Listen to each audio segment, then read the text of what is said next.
our guest Gust.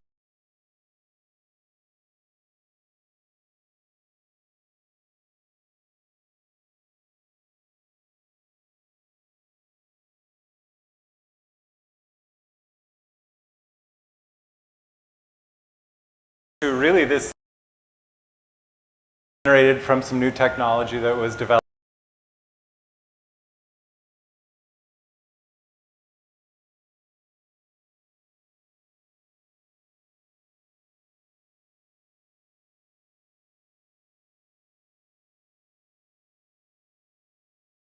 I'll start with the music,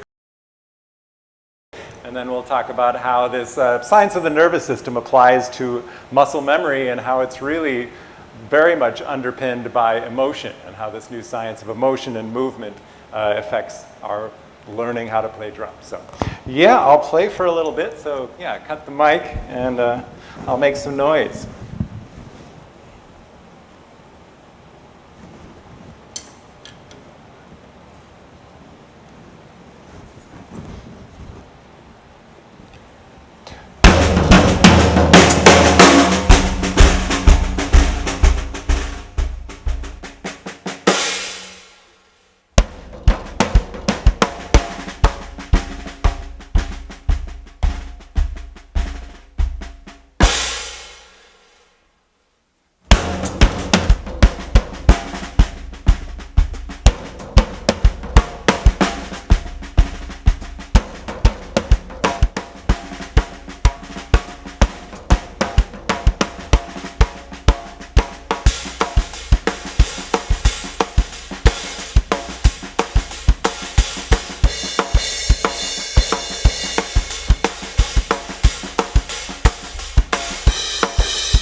So good they called the cops on me.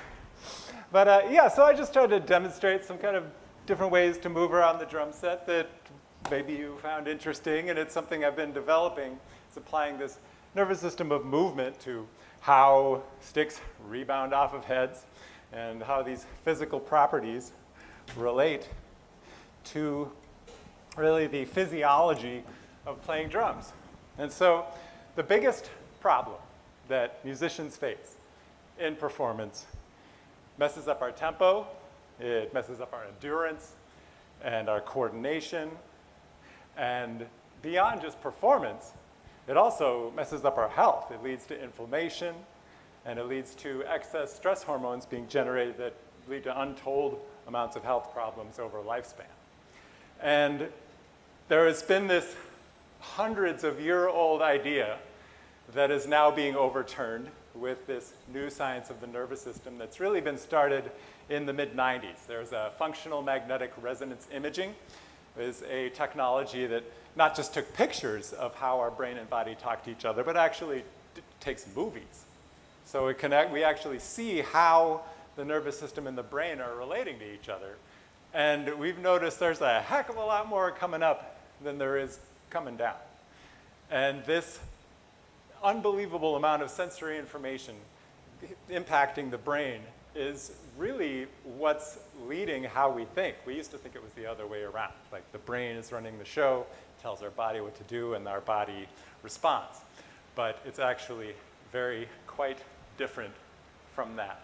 And so this biggest problem that musicians face is tension. And so what is tension exactly? Like it requires muscle activation to play drums. So where is that threshold? When does it become tension and when is it just the mechanics of playing drums? And so there's this phrase I'd like to be the through line for this conversation, is that tension is a physical and emotional addiction in the body that disrupts not only our performance, but also our health. And so addiction, might be something new to hear as related to how we play drums. How could tension be an addiction?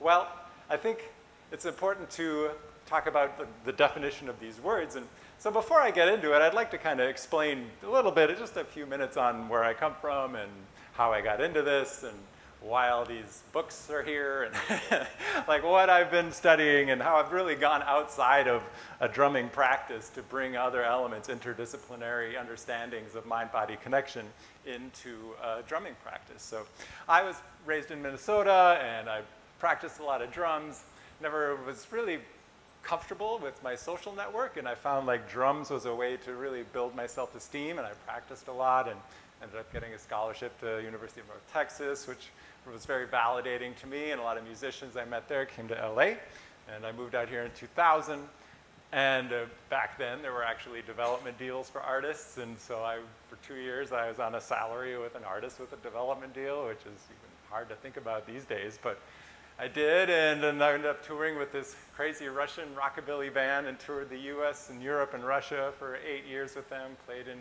Red Square, Moscow to 40,000 people, televised worldwide, Live Aid. I felt like I was on this just path, this kind of, I was towards superstardom in my mind, you know. So I quit the Red Elvises and I was opening myself up to do a lot of different projects, and on May 6th, 2010, I was on a gig and I walked through a glass door.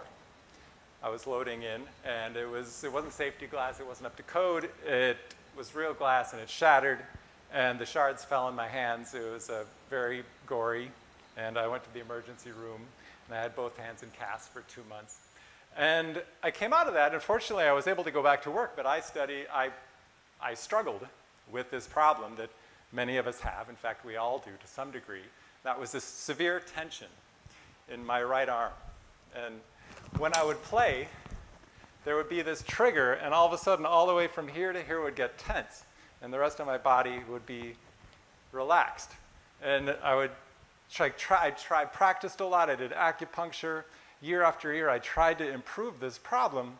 I went to a hand specialist. He said I had dystonia, a neurological disorder. I was maybe nerve damage. Nobody knew quite what it was. And after 6 years, it was between 2010 and 2016, on my birthday in 2016, I just kind of had it. It was so frustrating. I hated playing. I just worried on gigs that this tension would show up, and it almost always did, especially at the worst possible times, recording, playing for big gigs, festivals, and that kind of thing. And so I just thought, man, I am not going to make it to my next birthday if I keep living life this way.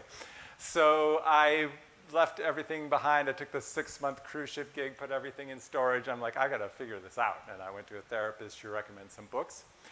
One of them was The Body Keeps the Score.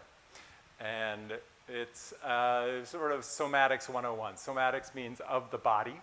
And it's a look at how the body remembers emotion.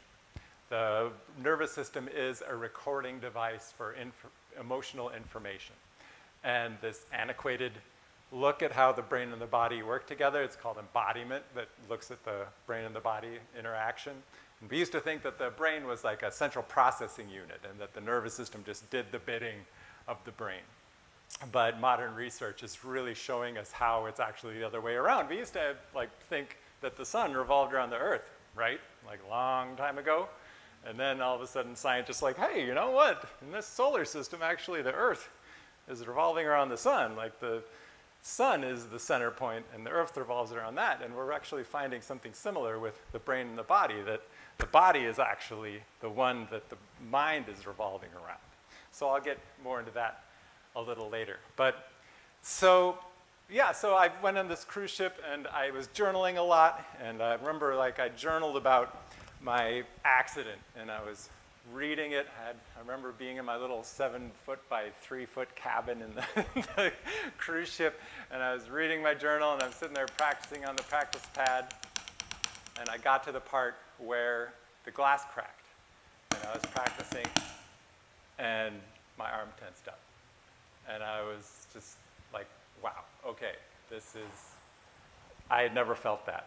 And that feeling made me realize that there was this memory of my accident that was living in my body. And that feeling made me know that, man, I have to dedicate my life to figuring out what this is. Like, because you can hear something and you can believe it or not, but when you feel something, you know that there's truth in it. So I've read a lot of books. I listened to a lot of podcasts. I started understanding kind of this brain-body connection. And there was actually Professor Fabiola Torres told me about Bloom's taxonomy, which is this organizational principle of how to take something that you don't quite understand how to work with and to create something with it. You have this series of levels. Anyone who's on the streaming channel or watching this later, you can go to adamgust.com/masterclass, and you can find the PDF of the handout that correlates to this talk, and you'll see more about Bloom's taxonomy. But the very foundation of it is you just have to define things and remember them. And so that's kind of the foundational principle, because here I had this tension. I didn't know what to do with it. I knew it had something to do with emotional memory in the body, and I had to figure out how to work with this. And so this will be kind of the organizing principle for this masterclass as well.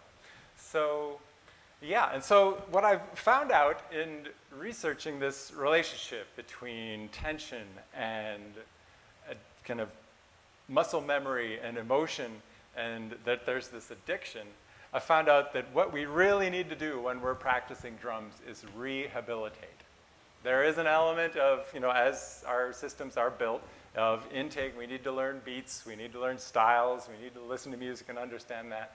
But rather than learning technique, we actually need to remove tension. And that means rehabilitating these addiction patterns we have to tension. So yeah, that's because of this foundational principle I'm looking at is rehabilitating practice and also preventing further addiction to tension, which can accumulate. So that's preventative rehabilitation of tension, and that's prehab, what I like to call it. So the nervous system is this recording device. It records emotional information, and that can show up as tension. So let's kind of define these terms. So I was playing along. I was somewhat relaxed. I saw on my journal that the glass had cracked. My arm tensed up, and I realized, okay, I am addicted to this pattern. There's something in my arm that I need to rehabilitate. So this kind of functional definition of what tension is. So tension is muscle activation without a functional outcome in the task. So there's what is required of us to play drums, muscle activation, and then everything above that is what tension is. And so that makes sense, I'm sure, but it just, as far as building this foundation on this idea of tension being an addiction, that's the definition we'll be going with. And what an addiction is, I would like to kind of quote Gabor Mate. He's one of the world-leading experts in what addiction is, researcher and practitioner. And I'd like to get this quote right. So he says, addiction is a behavior offering temporary sense of control, leading to long-term negative consequences that the individual cannot stop despite those consequences. So that makes sense in terms of what we normally associate with addiction, in terms of substance abuse and alcoholism. But in terms of tension, it's this idea of this sense of control. Like we're willing to activate above what's necessary in order to play drums, in order to feel like we're actually controlling the stick, but we're losing so much in that process in terms of creativity and performance. And that third, so we have tension, addiction, and thirdly, emotion. What is emotion? What is a workable definition of emotion? I mean, we all use it to play music, but for this definition for a somatic approach to drumming, I would say that it is a physical decision that the brain has a prescription for. So the brain kind of has this idea, okay, it's going to prescribe the physical decision that happens in the body. So another one of the books is Dr. Lisa Feldman Barrett. She is a world-renowned neuroscientist and one of the most cited affective neuroscientists in the world, and she defines emotion as a prescription for action. And so, but in terms of the body, like if an emotion can actually shut us down, and so that can lead to inaction. So that's why I like to have this idea of a physical decision. And so that's the groundwork for what this is. And so we have tension, we have addiction, we have emotion, and all of these things have to do with movement. So, all right, so the next level of Bloom's taxonomy is understanding. So now that we've defined this, we want to understand it. We want to get some meaning in terms of the application to a drum practice.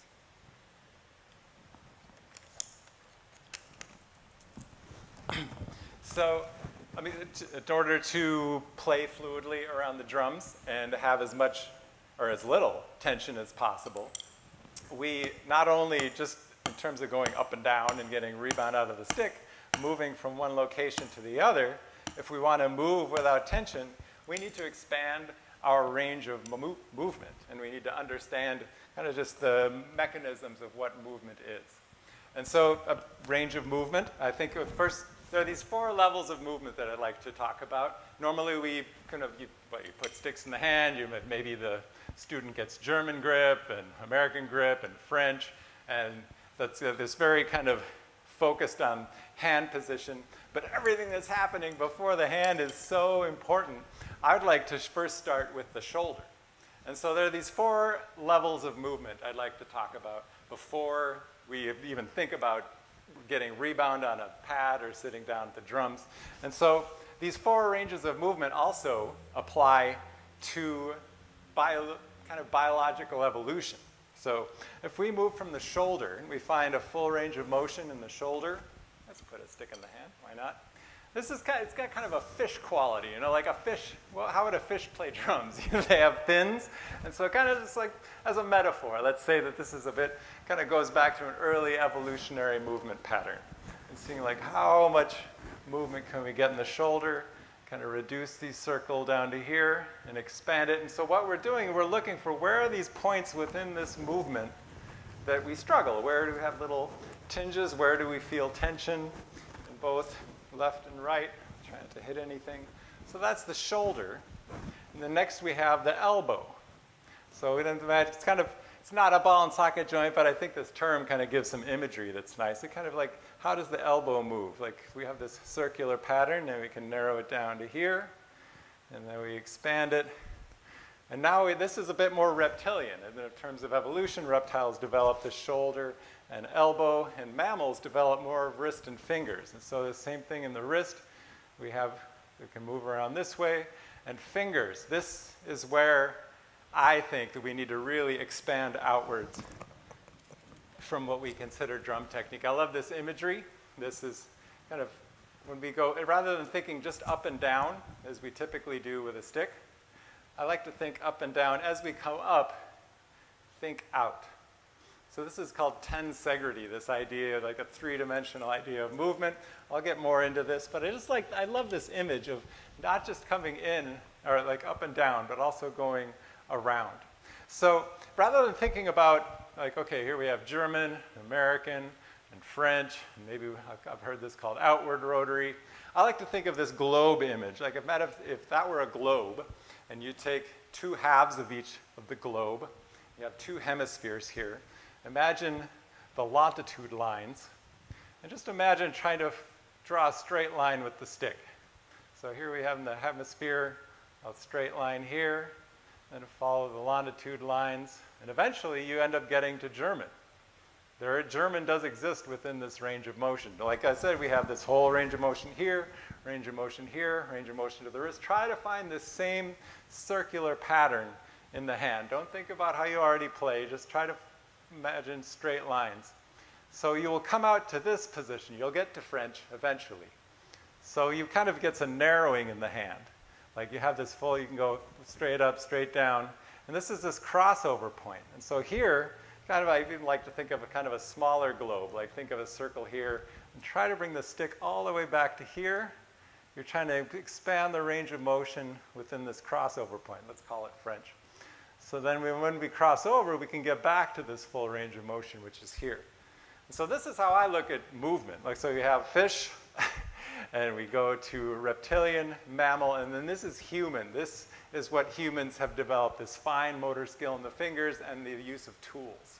And this is what drumming is all about, the stick technique. And the way the brain understands the use of tools is going to be an important piece in understanding this somatic approach to drumming. So that's the idea, just kind of thinking these, the more we maximize the range of motion, shoulder, elbow, wrist, fingers, the less tension we're going to have, because the less movement, the less muscle activation.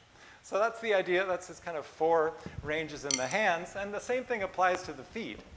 I like to think, okay, let's start with toes. Got the mic happening on the floor. Yeah, I appreciate that.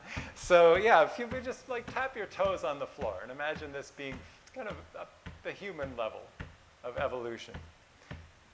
Now we're going to go to heels. So keep the toes on the floor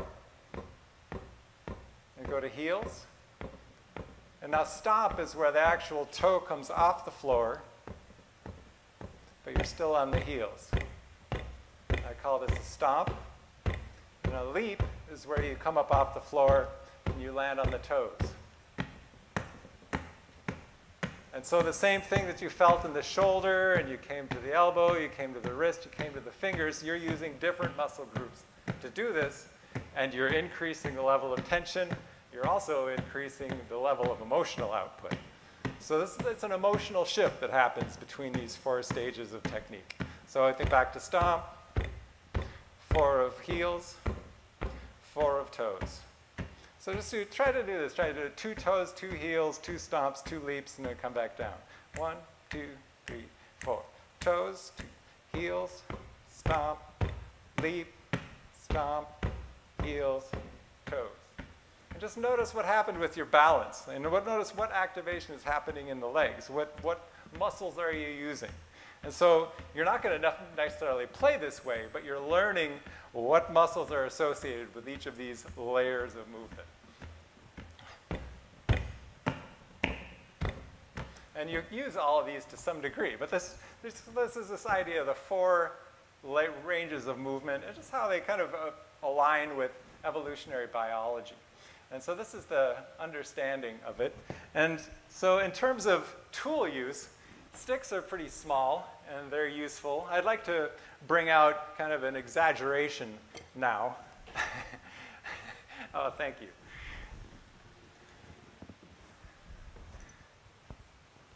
This is a very exaggerated drumstick. So something else I noticed as I was looking back, like how the nervous system developed, you know, who was the first drummer? I'm thinking, like, rather than Instagram, like what's the latest lick on Instagram, I find myself looking a lot further back. And in doing so and thinking about what were these elements that created this shift from mammals into humans, and what shift happened to become drummers? Like, who was the first drummer? Because whoever that was, that's why we play drums now. Whatever development in the nervous system happened is the reason we play drums. It's the why. And so who was the first drummer? It happened between tool use and language. Let's say 150,000 years ago to 100,000 years ago, something like that. And so I started thinking, what is the oldest stick technique? And it's actually this. This is a bow staff. This is a Japanese fighting staff. And the oldest recorded stick technique is this. It's 800 years old. And so the way to train with this, guess what? First you do, whoops, I know, thank you. In the sound check for this, I actually knocked something over, so I'm being very careful. So yeah, so same thing, shoulder. So let's put the stick out to here, and you make this figure 8.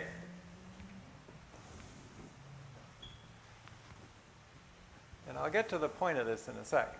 But I just noticed, like, this ancient technique of working with the stick starts with the shoulder, and then eventually you start tracing a figure 8 in this air, and you're using more of an elbow, and then this ends up going to more wrist, and then it becomes more finger.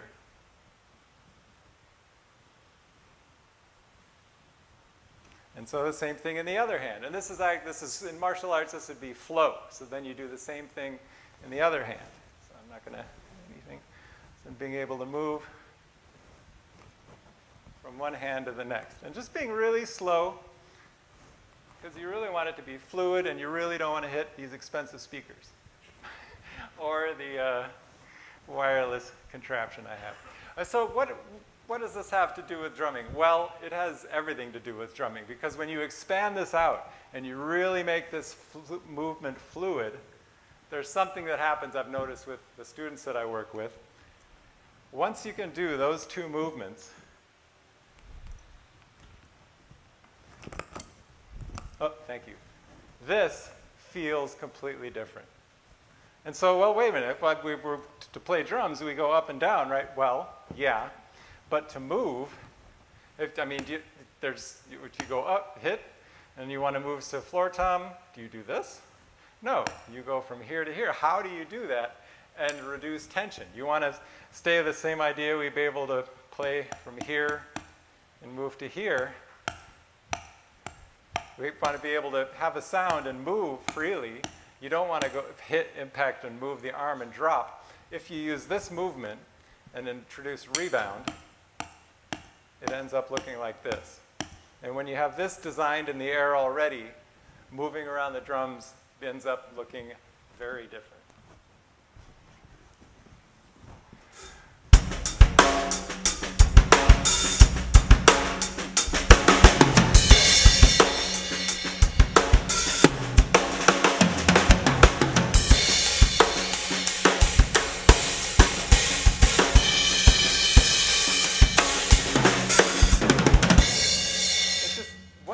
This in your hand, it's just, I guess, trust me, it starts to feel different here, because I've been messing around with the bow staff for a few years, just like 20 minutes a day, and I notice when I sit at the drums, it feels different. When you know how to move in the air, rebound happens naturally, and I feel like the way we typically teach drums doesn't allow for that. You might feel differently, but that's just sort of how I think about stick technique. I like to think about how is the past influencing the present. So I mean, I would highly recommend getting a dowel, anything from Home Depot, kind of like a 4-foot pole, and you can sand it and put linseed oil on it or buy a bow staff, but it's such a great investment in your drumming. And being able to go from right hand to left hand gives you this sense of flow and being able to really find out where these asymmetries lie in the body, because asymmetries are tension. Like, if you're completely relaxed, you're going to be even. Our bodies were beautifully endowed evolutionarily to be motor nerves and sensory nerves to be even on each side, and anytime there's an asymmetry in our movement and our tension, it has something to do with an emotional charge, and we need to suss that out if we really want to play relaxed. And so, yeah, entrainment.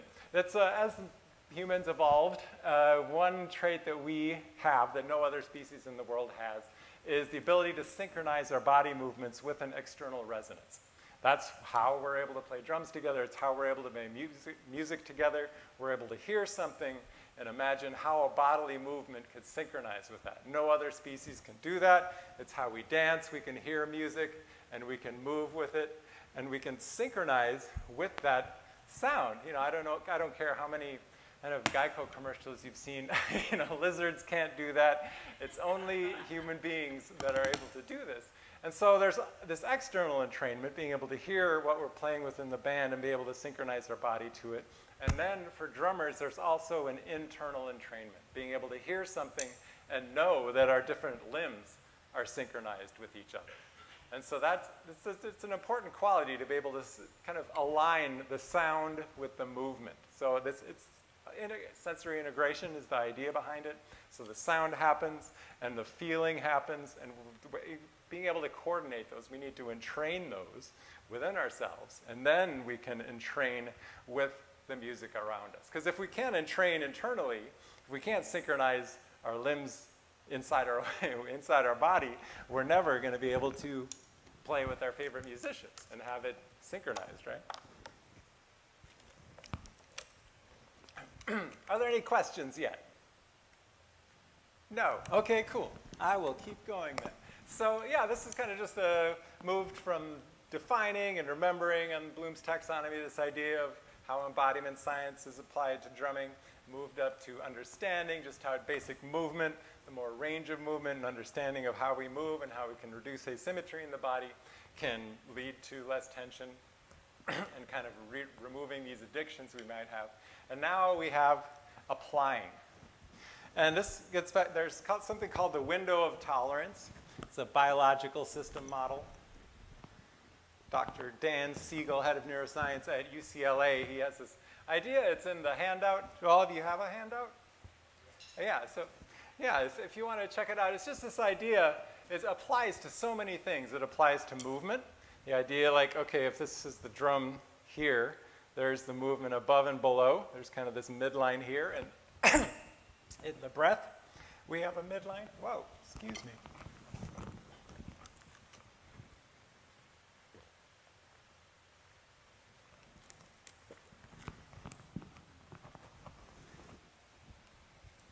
And again, our brain tends to think kind of one-dimensionally. And so we think of like a breath, like oxygen comes in, oxygen goes out. But from a body perspective, it's a little more like this. Oxygen comes in, and oxygen goes out. And so we want this to be fluid. We want to know where that midline is. We want to go above it and be able to go below it. Whoop. And so the problem is what happens with emotions is they can get stuck. And so we want to be able to know where that midline is and be able to go above and below it and not get stuck. Because if something gets stuck here, it can mess up the whole system. That's kind of this idea behind this principle. If you ever found yourself ruminating, you ever had a bad gig, and you're like remembering, oh, you're thinking all the things that went wrong, and you're starting to feel bad about it. And you know, you can get stuck there. And what that is getting emotionally triggered and getting stuck within your emotion. You want to be able to be more fluid. You want to be able to, okay, something bad happened, but you want to have some perspective. You want to be able to go inside and out of, in and out of that. And so the 4 degrees of arm movement, you talked about from the shoulder, and then to the elbow, and then the wrist, and then to the fingers. We want to be able to flow in and out up to this window of tolerance idea. You don't ever want to get stuck here. So if you've ever been on a gig and you've noticed like suddenly you start playing from here, and normally you get tense. And I've had a lot of folks like, man, what do I do when I'm on a gig and I tense up? How do I relax? And it's so hard to do. It really takes rehabilitation. You need to rehabilitate the tension that's inside of your body. And so a way to do that is to be able to flow between these different movements. So okay, if we have fingers like this, we have a wrist stroke here, we need to be able to flow between the finger and wrist. So this is a push and pull stroke.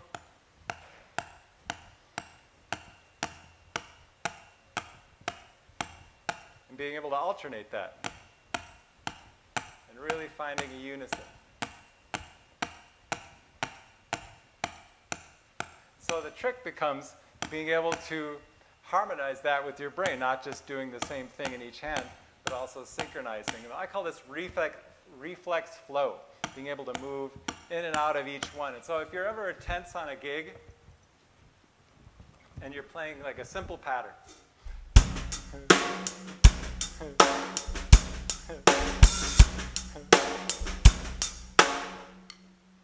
that's probably loud in this mic, huh? Sorry. But I would recommend try to get this movement happen. First get it on the pad.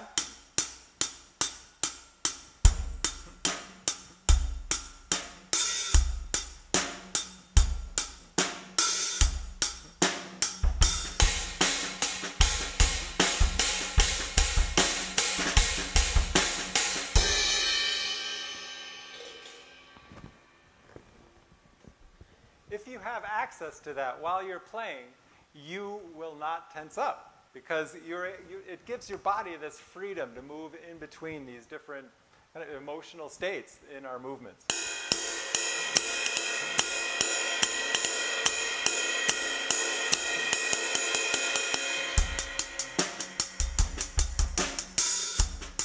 lot of push-pull drummers, they do it for speed, but I do it to be able to have this freedom of movement between fingers and wrists. And I call this reflex flow, being able to freely move between the different, like these 4 elements of the body, and even being able to go from here to there, just practicing that, you become aware of what it feels like when you kind of get stuck in this more reptilian movement.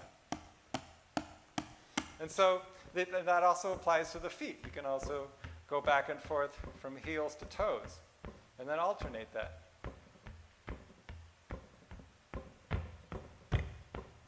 And just be doing different practices, and then do it standing. So balance is, I'm going to bring this up. This is really an important part of the practice. If you go to the second page, this is where we're going to be getting into the actual application to the drums, but I'm just letting you know that's where we're headed.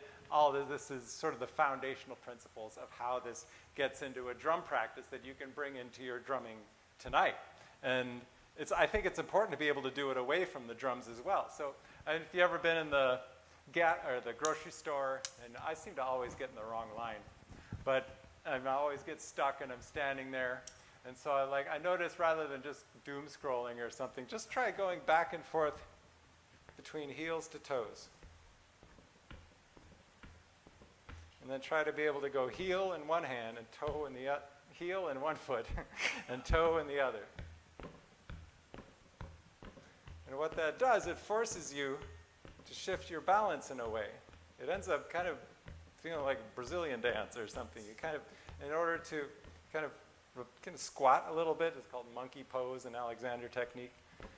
Just feel what this feels like. Try to do 2 on each foot.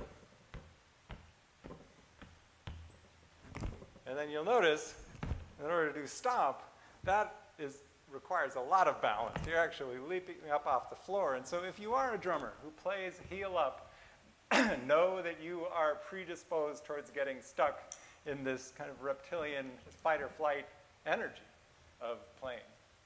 And so I'll bring that up a little bit later. But I really feel like this heel to toe, like most of the drummers who've really studied foot technique, like to play a double, it's kind of a toe and then a heel.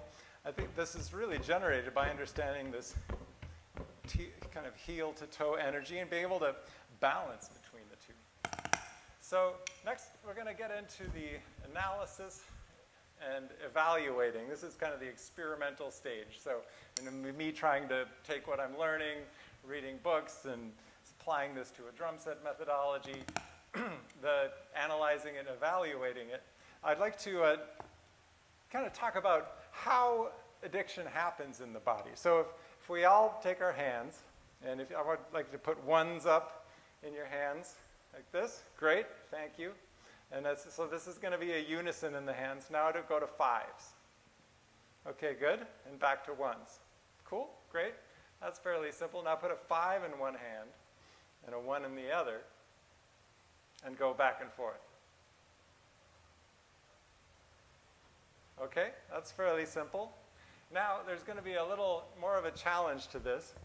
We're going to go 2, or you can think of it as A-OK, or peace sign. Sorry, this is peace sign, 2. And now go to A-OK sign, which is 3. And now back to 2. And now I want you to nuance this a little bit. Now make sure you keep the middle finger up when you switch between the two. It's hard, but you're kind of training your hands to do as you would like. Now here comes the challenge stage. Go to A-OK in one hand and peace sign in the other. And now switch to this. And when you do that, make sure you keep the middle finger up. So whether you're able to do this or not, what I'm trying to broadcast here or explain is this was much simpler, right? You could do this. I mean, but you could go from 2 to 3, but this is harder to go back and forth. But if you're ever to learn how to do this, you have to be able to do this first, right? And so that gets into this kind of unison of the body. Like unison in the body is entrainment. Being able to play things on each side of the body in unison is how we entrain internally first before we can ever imagine like getting to play with a band. And so I think you just felt that. Like first you have to have things happen in the hands in unison before you can do them cross-laterally, this is called. And so now think about this. So we need to start in unison in the hands before we go to shifting. So what's your favorite rudiment that has a unison in it? There isn't one, right? So what's up with that? So what's happening with rudiments? Why are they called rudiments? I mean, I love rudiments. I practice them all the time. But the word rudiment means the foundational element of it, the foundational principle. And so if rudiments really are the foundational principle of drumming, and we need to learn unison, bilateral coordination in the body before we go to cross-lateral, then what is that stage before we get to rudiments? That's really what I want to get into. That's why I feel like these movement practices are so important, because you really have to figure out range of motion, how the body works together in unison before you start alternating. I've had some people say, well, even alternating sticking, it's the same thing in either hand. And intellectually that makes sense. But to the body, it's like, wait, the right hand's going down, the left hand's going up, they're not hitting at the same time. How do I know if they're in rhythm? A unison is really a calibration of our movement. And it's ingraining this idea of muscle memory the best way possible. Because here's the big kind of reveal that I believe is why we're teaching drums wrong. It's because the science suggests that when we learn something new, the emotional state that we are in when we learn it is learned, it's encoded, it's embedded in the learning, so that when it's recalled, the emotional state's brought up along with the memory of the task. Does that make sense? So if let's say I'm learning a Patil for the first time, and I'm like, oh man, I'm really struggling with this. Okay, I'm kind of tense, but I'm kind of ingraining it. I feel like I'm getting the muscle memory together. What's happening inside of the learning of that paradiddle, there is an emotional attachment being built into it, encoded, ingrained, so that when it's recalled, the emotion's brought up with it on stage. And so I'm going to say that non-negotiable is emotional regulation. Paying attention to what your emotion is even more important than the technique itself.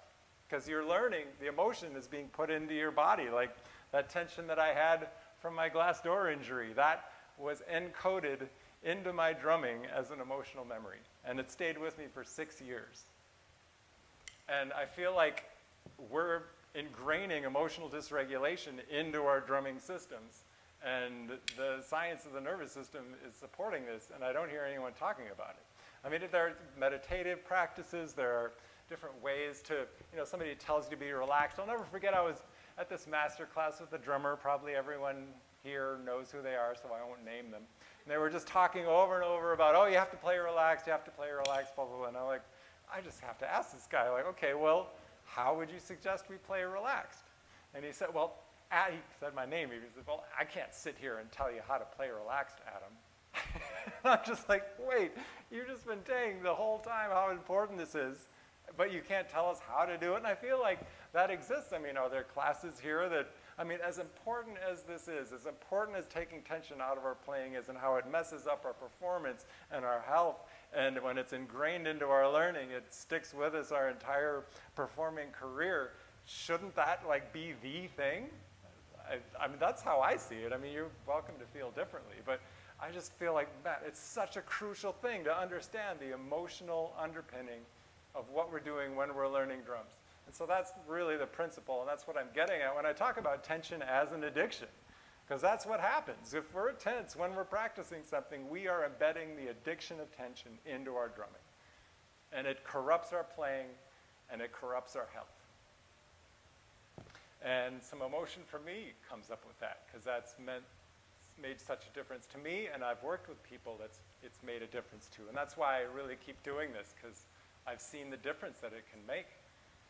And these are my citations. If you have any questions on where this science comes from, I'm more than happy to talk about it. I've probably talked about it too much already, but I'm just I see it in disciplines that are not drumming. And it's funny, these researchers, drummers are already talking about that. Drummers know. And who does? Who's the drummer talking about this science, how emotion is encoded into motor learning? And they're looking at kind of therapists who are bringing hand drummers, drum circles. And I'm like, man, drum circle people call themselves drummers. I'm like, yeah.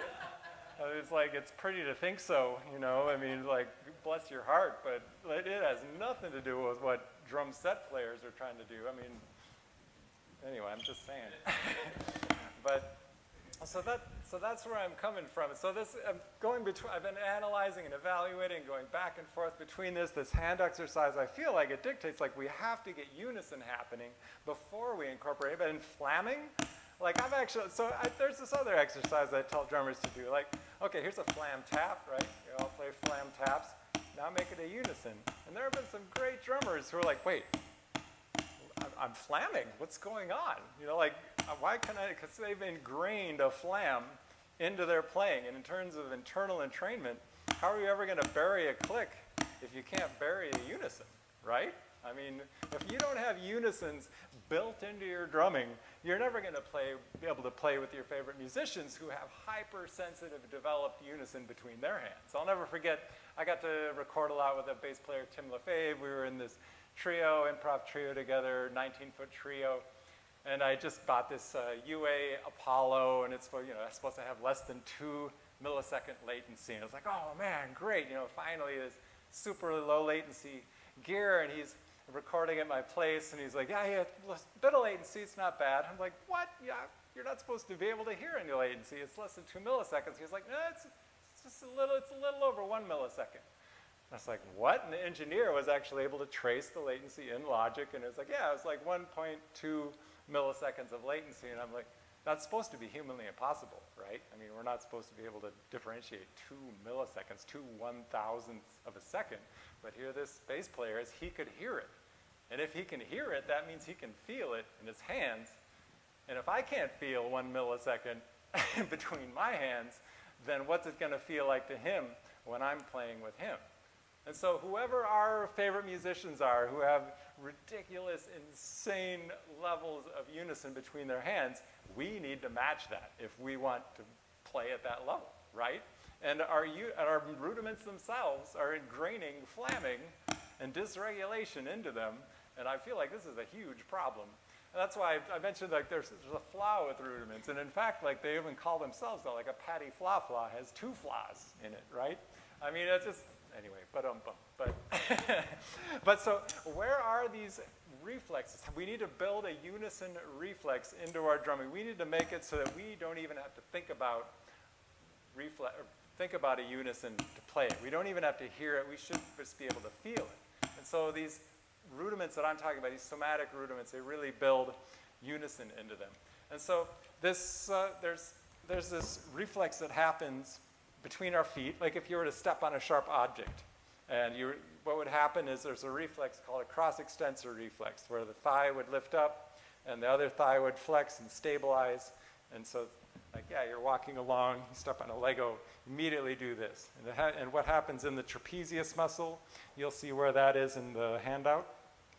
That's where this reflex is centered. And so in less than 60 milliseconds, this muscle makes the decision between the legs and the spine that the foot lifts up, and this activates the thigh muscles. And it's recently been found out that the trapezius muscle, this muscle between the neck and the shoulders and the middle of the back, there's a cross-corrective reflex between the hands. When there's something uncertain happens in one hand, this muscle tenses up and it automatically stabilizes in the other hand. And this is residual from 4-legged mammals. Like, we like to think that humans we're so divorced from other mammals, but we're really not. Like, this reflex still exists within us to the point, like, I feel like we really need to work with this reflex and make sure that it's not activating inside of our drumming. Because we did not evolve. We evolved so far beyond this, but this reflex that's inside of us that we all have as humans, that when there's uncertainty in one hand, it triggers activation of this muscle. It's a kind of a built-in tension addiction through our reflexes. And so our rudiments, I feel we need to really weed this out. We really need to make sure that this does not exist inside of our drumming. So really unison in the body is so important. And so I'm going to move into this part, a new movement in movement, I call it. And that's really this interdisciplinary understanding of how brain and body connection has led to this greater understanding of this connection between emotion and muscle memory, and how tension is actually addiction that we need to rehabilitate ourselves from inside of our practice. And so there is a book, How Emotions Are Made. And it was written by Dr. Lisa Feldman Barrett. I'm a huge fan of her work. She's an affective neuroscientist, one of the most cited neuroscientists in the world. And I could get into pre-attentional processing and primacy of affect, but that would probably bore a lot of people. So she has this experiment that's in this book, and I'd just like to share it with you. And it'll explain how the brain has evolved for tool use and how that integrates with how emotion turns into muscle memory.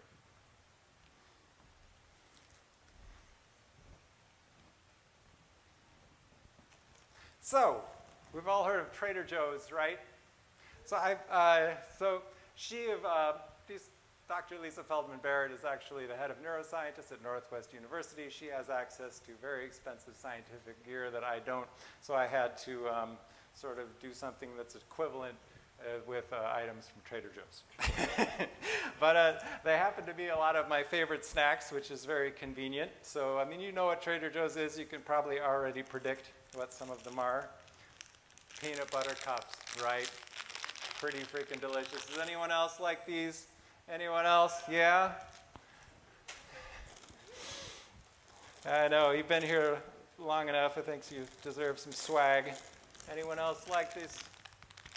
Oh, bad throw. But that's for you. Oh man, here we go. These are, I call them Trader Joe's Takis, but these are the lime and chili tortilla rolls. They're freaking delicious. Pretzel, peanut butter pretzels, right? Oh my gosh, these are so delicious. And wait, what's this doing in here? Yeah, there's a diaper in here. Oh, it's a dirty diaper. Oh my gosh, that's terrible. Oh my gosh, I know, they don't even sell diapers at Trader Joe's. Like, I don't even know what that's doing in here, but I mean, this experiment is in this book. Let me just make sure I'm doing it right. Because this is pretty different, but I don't know. Maybe they do go together?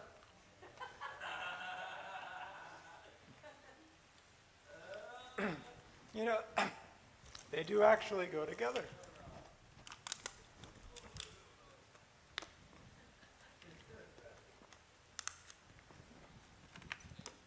That was better than you would have thought. Oh, I see what happened. The cocoa almond spread fell into the diaper. That's what happened. So it was a very different experience having the pretzel, peanut butter pretzel, with the cocoa almond butter earlier versus having it out of the diaper. So let's talk about what just happened. So I had this Trader Joe's bag. You already know what Trader Joe's is. You could kind of predict what was inside of it. I showed you some items. Okay, that makes sense, that makes sense. And then there was something that didn't make sense. And like, okay, so your prediction of what was going to come out didn't match what happened. There was a prediction error. And then I took the pretzel, the peanut butter pretzel, and mixed it with this thing that was an error. And that probably was fairly unsettling, or whatever word you would like to use for that. And it was unpleasant. And so Dr. Lisa Feldman Barrett, she actually has this experiment in her book. And so she talks about this is how the brain works. So the brain is constantly predicting the outcomes of things. And when they match the prediction, then that's fine. And if you go through your whole life predicting and everything matches the prediction, then you're kind of asleep. There's nothing exciting about that. But if you're predicting something and the prediction comes about to be different than what you're predicting, your sensory organs, essentially we have all these sensory surfaces, and they're bringing this sensory information back to you. And when it doesn't match what the brain predicts, it's a sensory error, and what that is learning. And so the degree of that difference between what the brain predicts and what the sensory information from the body feeds back, if it's within a range, if it's within the window of tolerance, then that's good. Then we're learning. We're learning at a great level. But when it's that difference between prediction and sensory information is drastic, that ends up getting to be too much, and it can end up being an emotional overwhelm. And so what we want to do when we're learning, we want to have, it's a flow state. I'm sure you've heard the term flow state before. Musicians want to be in this space where it's not boring, but it's not overwhelming.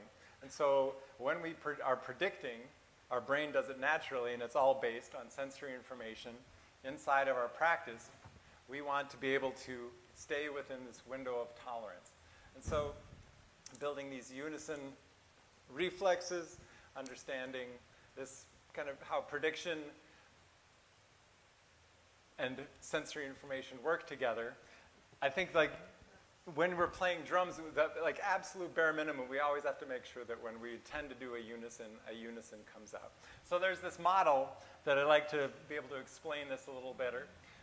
We are one step away from getting the drum set. But this is really the kind of connective tissue with how I've created this drum practice. Okay, yeah, it's like 8 o'clock. Great. Are there any questions yet so far? Oh, we have a question. Yeah. Oh, yeah. You have the mic set up and everything. Yes. So, as a thinker and as a player, I'm able to recognize certain habits and patterns in my playing that are wrong and harmful in the long run. And I'm a guitar player and singer, but I feel like it translates. Sure, yeah. You know, I am able to recognize that, but the actual dehabitation or whatever of it, you know, trying to forget that, I think that's so hard. Like, do you have any, maybe you're going to get there, but do you have any tips for breaking out of that habit? Yeah, absolutely. So the rehabilitation part is just about to show up, and well, I'll give you one tool that, especially for guitar players. You said you play guitar, right? Especially this works. We really want the prediction to be based on feeling, and so a lot of times what happens, we get so focused on the prediction, we lose connection with feeling. So a way to do that is to connect to the breath. So if you trace your fingers, put one finger here, and count. So 1, 2, 3, and then 1, 2, 3, 4, 5, 6. Does that make sense? So it's each knuckle is a count, and then each half part of the finger is a count. And this will be a breath. So trace, go 1, 2, 3, 1, 2, 3, 4, 5, 6, 1, 2, 3, 1, 2, 3, 4, 5, 6. And so when you go up the finger, inhale. I have to talk when I do this, so I can't follow with you. But so inhale for 3 counts, exhale for 6. Inhale for 3 counts, and just barely touch your finger until it's a tickle. And if you can get it to be a tickle, that means that you are activating your neocortex, which means that you are in your human brain. And so if you incorporate the breath along with this practice, I'm going to follow along with you. 1, 2, 3, 4, 5, 6. 1, 2, 3, 4, 5, 6. 1, 2, 3, 1,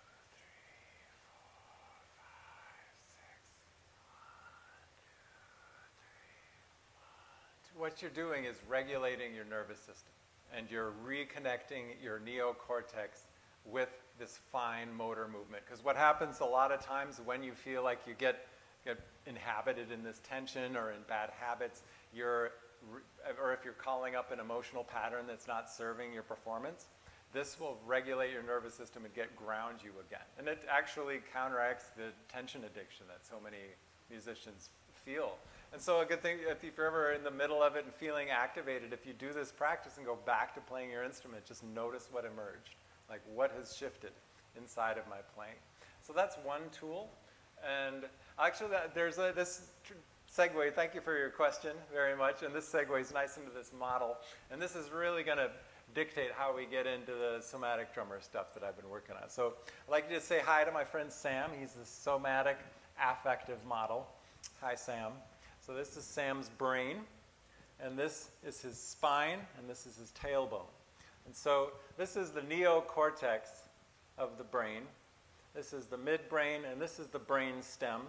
And so there are 12 million sensory inputs per second coming up from the arms and the legs and the spine before it hits the brain stem. 12 million a second. So first the brain stem is just going to assess, is this pleasant or unpleasant? Is this a dirty diaper? Or is this Adam's favorite snacks? And then at the next level of that is going to be arousal. How intense is that? Is that just a dirty diaper, or is somebody eating a pretzel out of it? Is it really gross? So is it unpleasant, and what level of arousal is it? That's what this decides. And so once we get through that, this is called affect. So this is just sensory information hitting the brainstem.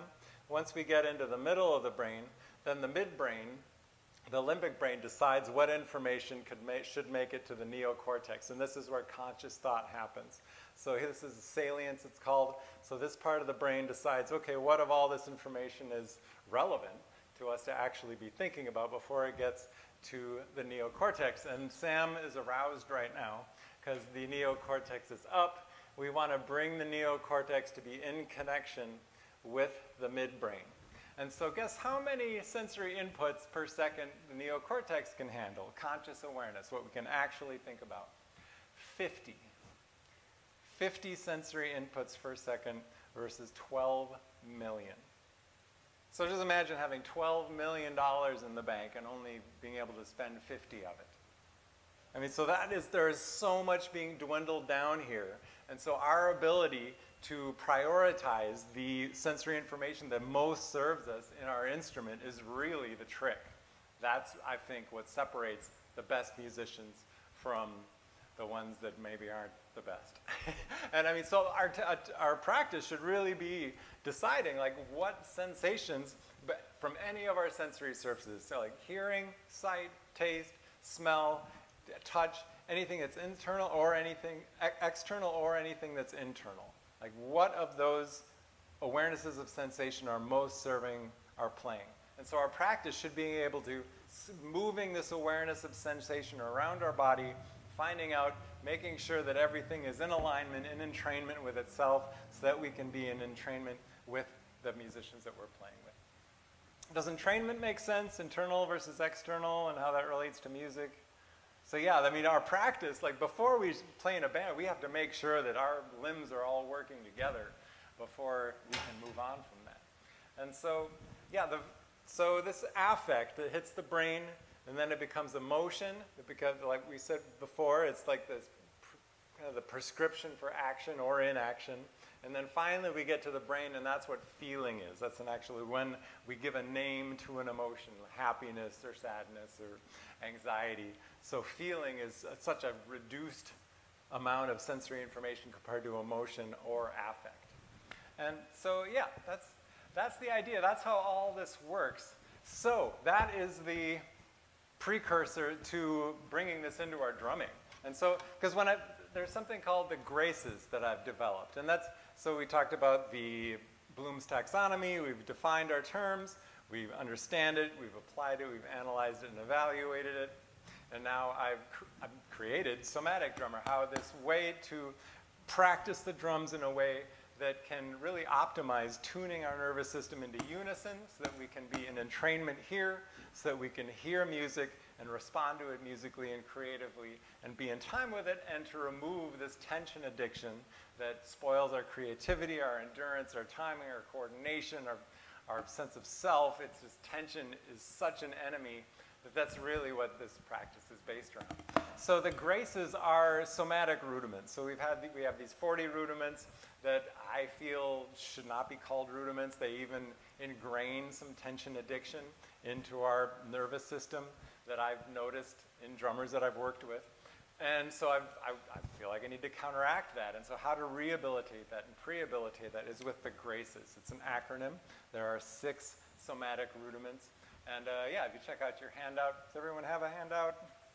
And so if you do it, yeah, just check it out. So grounding is the G in graces, and R is relaxation, A is awareness, C is centering, E is energizing, and S is synergy. And how these all work together, there's kind of the somatic bank account, like we have this energy in our body, and how we use it, we want to optimize it. We want to, if we only have 20 or 50 bucks to spend out of 12 million, we want to make sure we invest it well. And so grounding is checking your balance. So the first thing that we want to do with the grounding principle of the graces is to first make sure that the heels are on the floor. And we've gone through our 4 kind of ranges or levels of movement. We understand toes to heels, to stomp, to leap. We're really going to focus right now with the heels being on the floor.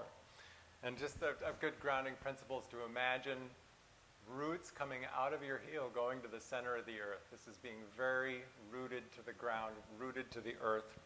And so just sit with that for a while. Think about that level of connectivity to the floor and triangulate that with your tailbone. And so imagine yourself sitting at the drums and just having this hyper-balanced state, because the worst thing the nervous system can do is face plant this organism.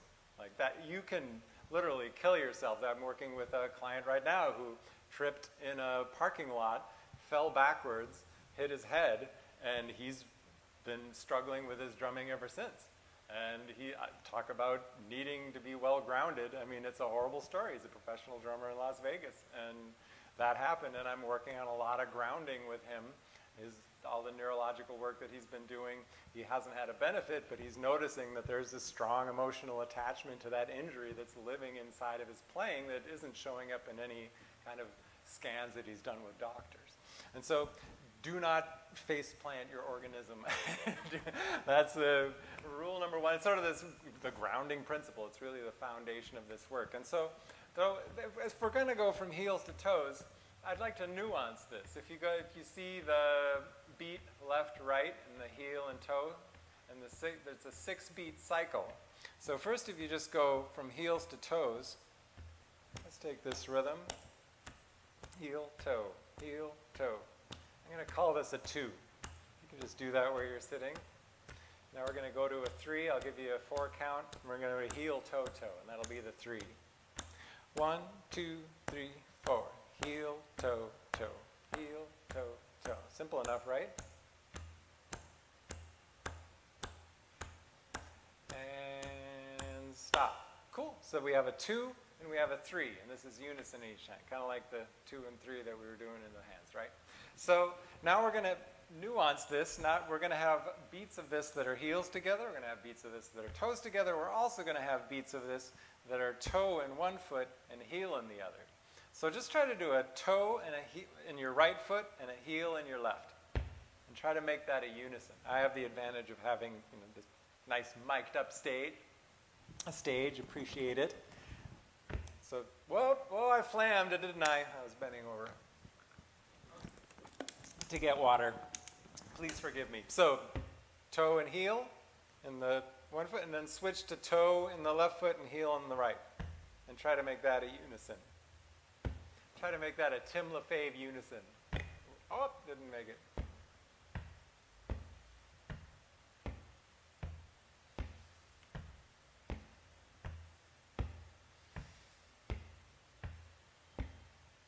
Cool.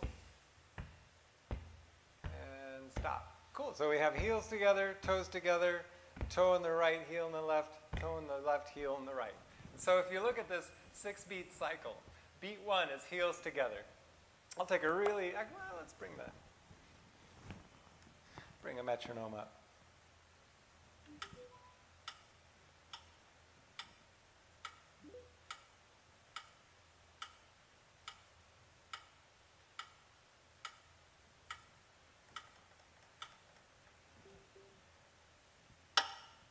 There we go.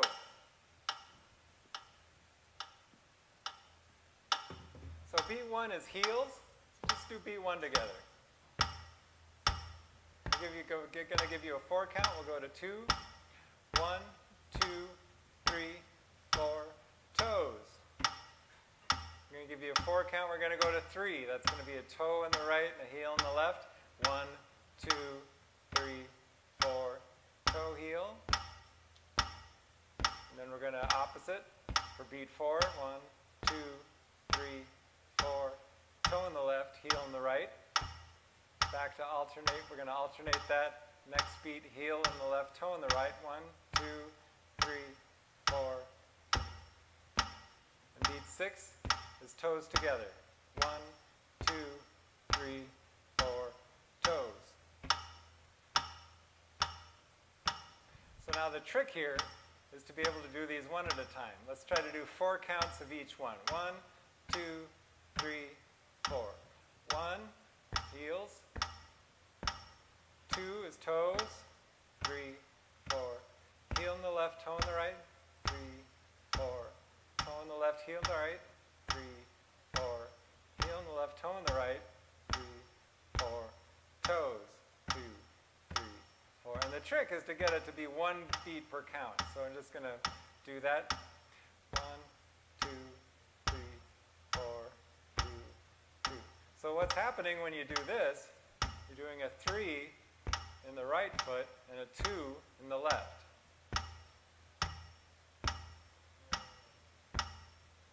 And so the trick is to make sure that your body's regulated while you're doing this. Like check in with yourself. Make sure there's no tension going on. What you're doing, you're working on your grounding. You're working on your balance. And then you can double time it.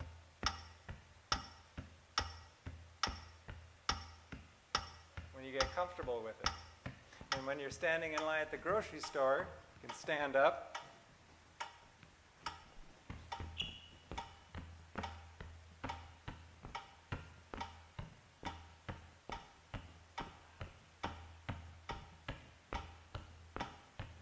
What do you got to do better than look at the person in front of you who's fumbling through trying to find their credit card? Oh, by the way, I want to buy alcohol and cigarettes, and you're stuck there. You may, you can do this anywhere is the point.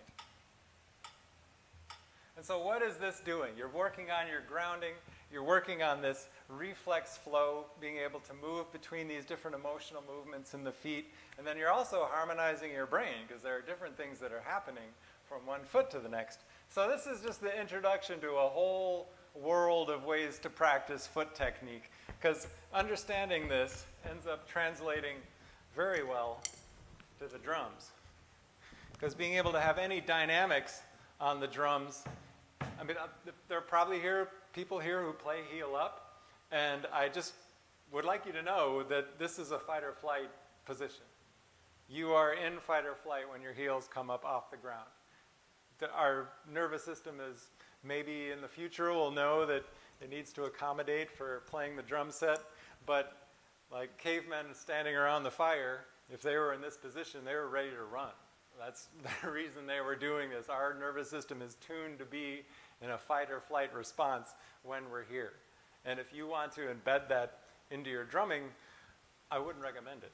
And so being able to work on these things away from the drums and bring them here, always being able to have the heel hit the ground ends up giving you a lot of emotional stability and regulation so that tension doesn't happen anywhere else in your body. Because what happens when you do these exercises, really check in with your trapezius, and you'll notice that when you're challenged with things that are happening between heel and toe, even away from the drum set, you'll start to notice that you get tension in your shoulders.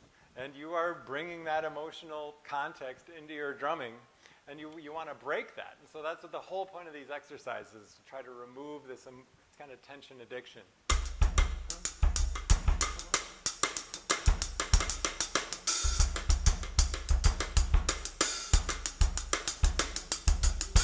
So that was kind of low volume. You can see that my heel was always hitting the ground. And always make sure that you're not getting any kind of nervous chatter in the heel here. Like if you're ever just playing closed hi-hat and you're feeling some activation in the left, really bring a lot of conscious awareness to the left foot and make sure that there's no kind of crosstalk. Because what that is, you're activating your cross-extensor reflex. There's this uncertainty that's happening, and you're getting this unnecessary activation, and that's filtering into your whole body. And so that's why I start with grounding with these exercises. And so being able to go from just toe to heel. And then if you really want to play loud, you can just come up further off.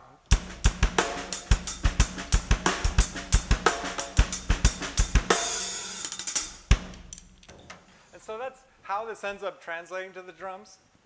I'll take these. So this is grounding, that's the exercise. So there's also a coordination element to this. So let's see, we're at 8:30. Okay, we're in good shape. So each one of these exercises also has a corresponding coordination pattern. So let's go with 2/3. So right now we're going to put 2 in the feet. I call this the grounding rhythm. And then we're going to take a stressor rhythm, which is going to be just, for now we're going to do double this tempo. So this is the grounding rhythm in the feet and the stressor in the hands. So that's the idea. That's just the coordination element of grounding. I'll get into the rest of it in a second. So then when you're doing this, body scan. Are you able to do this? Are you able to go through reflex flow? Are you able to do the 6-beat pattern in the feet and be able to coordinate that with rudiments?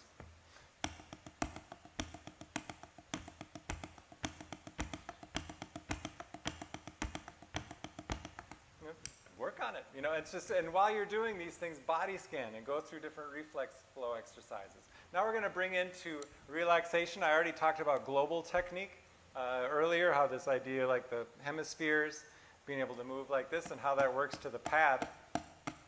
Whoop. Pardon me. Being able to move through this, so that if we're going to play in the same position on the pad, the elbows need to be able to move.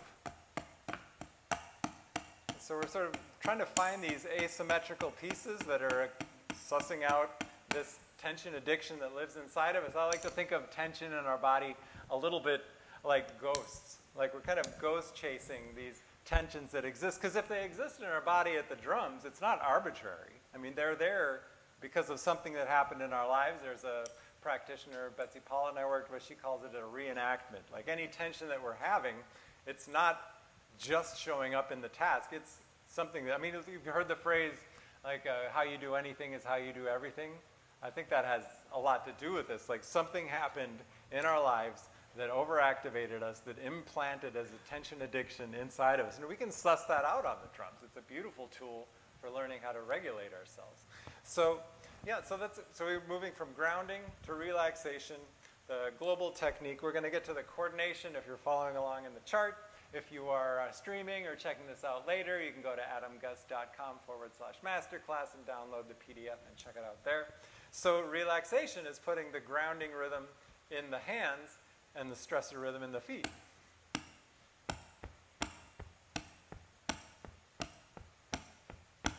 It's more activated, the rhythm's faster, it's bringing about more activation in the body. And so now between grounding and relaxation, you can alternate these two, and that's an opportunity to see what emerges in your body. So we're going to go grounding, coordination, to relaxation.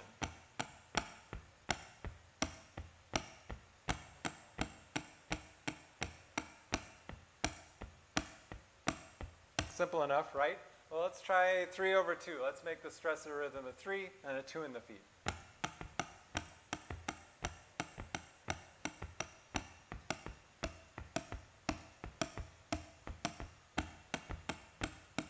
You can do this where you're sitting.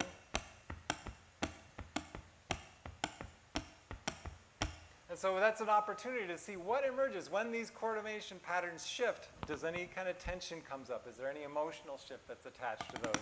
It's kind of like they kind of find the ghost. You're like kind of shifting the lens to try to find these apparitions that are inside of your body. And so all these exercises are designed around trying to rehabilitate this tension, isolate it, find it, and then ultimately resolve it, either by strengthening it or relaxing it. And so there's a really good relaxation exercise. It's a body scan, like thighs and calves that shows up on the chart. So just try to flex your calves without activating your thighs. Or just let's focus on the right one right now. Just flex your right calf. And now flex your left calf. Are you able to do it without activating your thigh? Try to activate just your left thigh without activating your left calf. Try to activate your right thigh without activating your right calf. Now go from your right calf, tense it up, and then go to your right thigh. Just alternate between the two. And I've encountered a lot of folks who have this sort of dependence, this attachment between their muscles. So when any time they activate their calf, they're automatically activating their thigh, and that is tension. That's unnecessary. It's the definition of tension we brought up earlier. It's a muscle activation without a functional outcome in the task. And so much of drumming can be done with just the calf muscle. So if we're able to just activate the calf, just use the calf muscle to lift your heel up and drop it and make a sound. Now activate the thigh muscle and the calf together and do that. You know how much more work that is? If you were able to do it, you can feel it. Okay, just the calf, lift the heel up, no thigh activation. Now activate the whole leg. And man, if you can work on this and isolate the calf to be the only thing that's lifting the heel up, when you move here, you are removing so much tension addiction in your playing. And that is improving the entrainment internally, which is going to improve your playing with the band. And this is like using up so many metabolic resources, this thigh activation. It's just so heavy, it's so wasteful, and it burns your endurance. And this is a really important piece of this. And these are just individual pieces that I put into the chart just to give you something to work on immediately. But I mean, there are many more of each of these that go along with each of the graces. But thighs and calves is so important. So when you're doing these, so let's try this, the 6-beat pattern. While I'm doing this, I'm really focusing on trying to only activate the calves. And then now I'm going to bring in the thighs, and it kind of messes it up. I can't even do it right when I activate it all. Tension is awful. Tension reduces your ability to sense things. Like, you ever been to the dentist and like the drill's in your mouth and your toes curl up, or when you're really cold, you start shivering and you tense up? Why are you tensing up? It's because you're trying to reduce your sensation. You're trying to reduce the pain sensation. But tension doesn't just reduce pain, it reduces all sensation. And if we're really trying to align this prediction of our brain to align with this sensory information coming back, this feed forward and feed back in our muscle memory, and remove this tension addiction that we have and rehabilitate that, we have to be able to feel it. And when we tense up, we can't feel it. Yeah? Oh, yeah, please step to the mic. So I came to the realization while you were saying this. I think it's very interesting that you say that because recently I've been getting a sleeve done. Yeah. And like one of the things that I've been trying to actively process while getting tattooed in really uncomfortable places is allowing myself to relax and not anticipate the pain. And so it's kind of the same thing that I've learned through maybe doing something far more expensive and painful.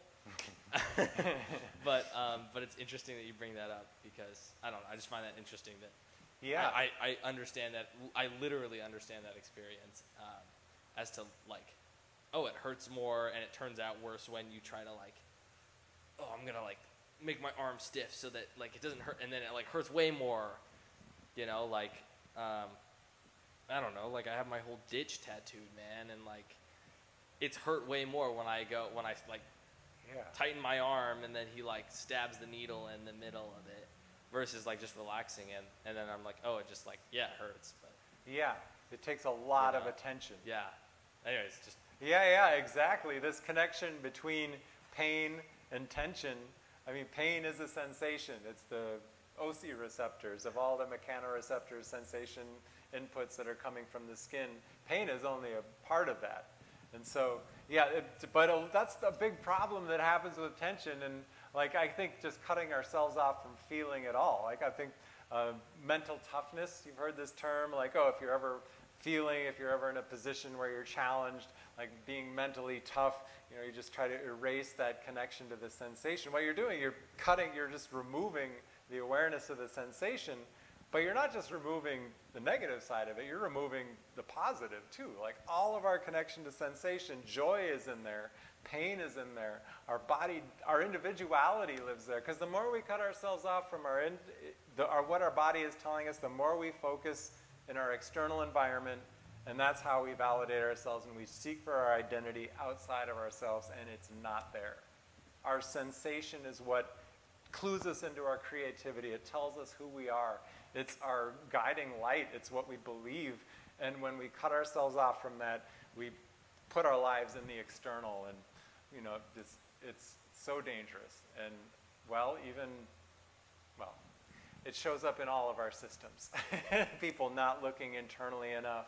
And yeah, you having that experience, man, that must be so hard to not tense up when you're but I mean, you even know that, okay, I'm going to have this tattoo the rest of my life, and I just have to be able to relax through that. Do you find yourself being able to do that, like as you go back? Yeah?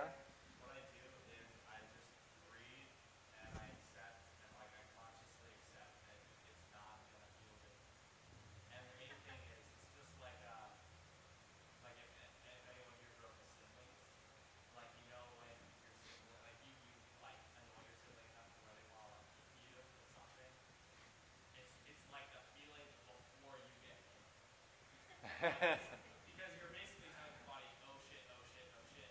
And so your body is going with adrenaline and it's reacting, and the anticipation of getting hit with like a pillow or like a shoe or something random is like way worse than actually just getting like hit by Yep. You know, it's just like when you're pulling off a band-aid, like why does ripping it off hurt less? Even though you think it's gonna hurt more than like slowly pulling it off. So I think like everything you're saying is based off of like a principle, right? Like there's a reason for it. And so I think basically like what I'm getting from what you're saying is there's an intention behind like how we're able to process what's going on within our lives, but also like how we contextualize that within our playing and obviously our movement. Basically, like just from top to bottom, how are we like?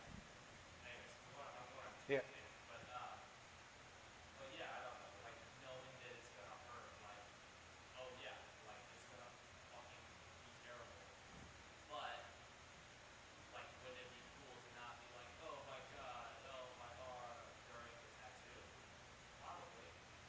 Yeah, you mentioned intention.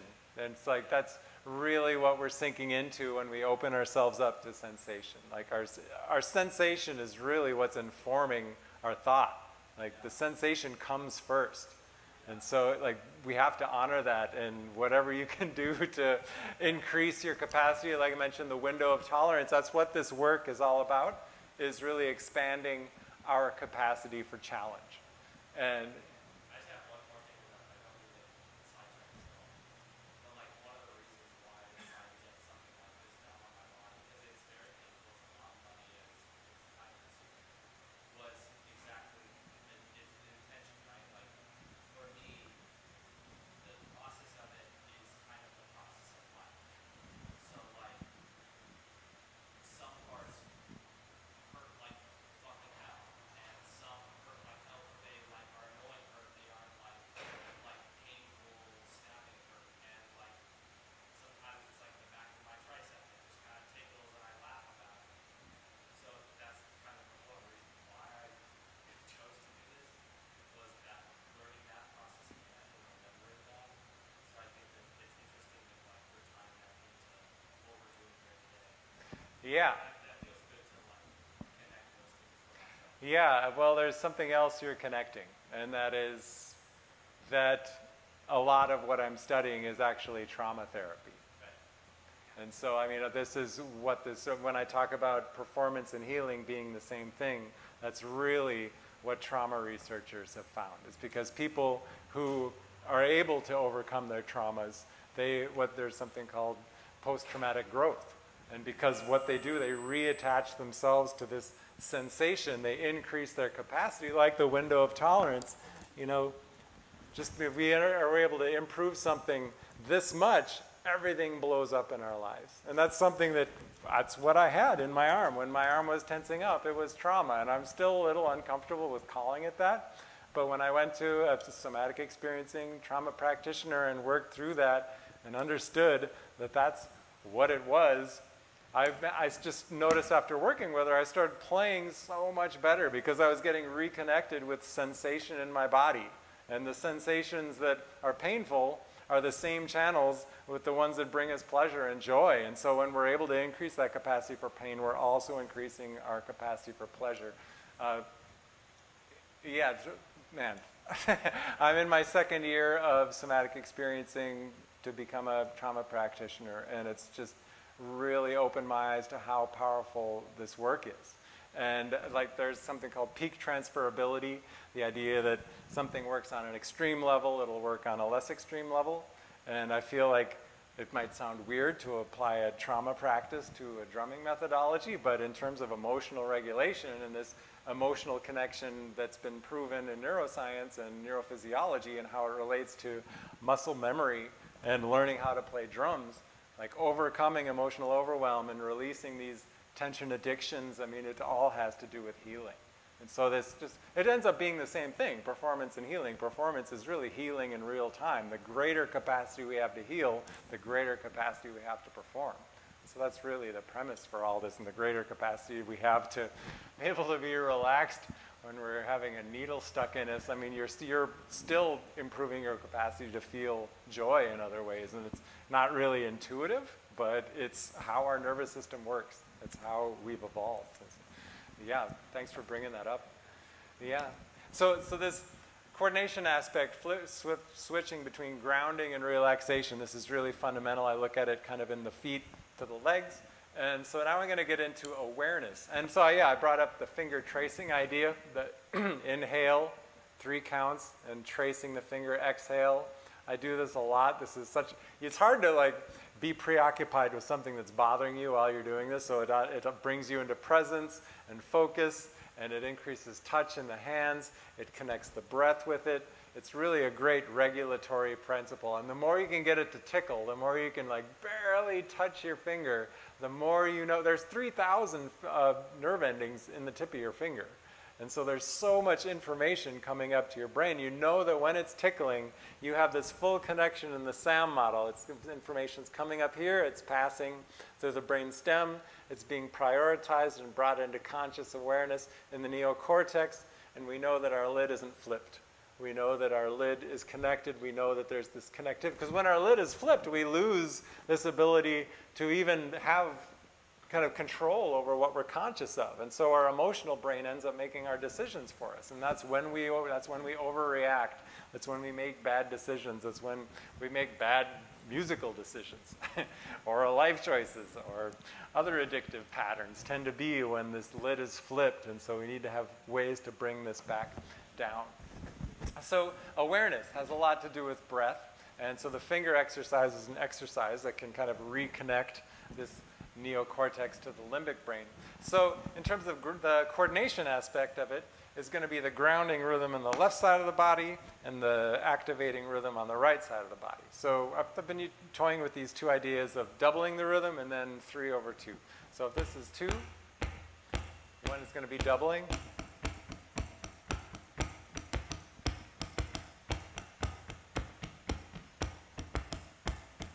That's the idea. And so the stressor rhythm, we're going to get into more. If anyone looked ahead and looked at rhythmic titration, you're going to see that this gets tricky real fast. So enjoy it while it's simple.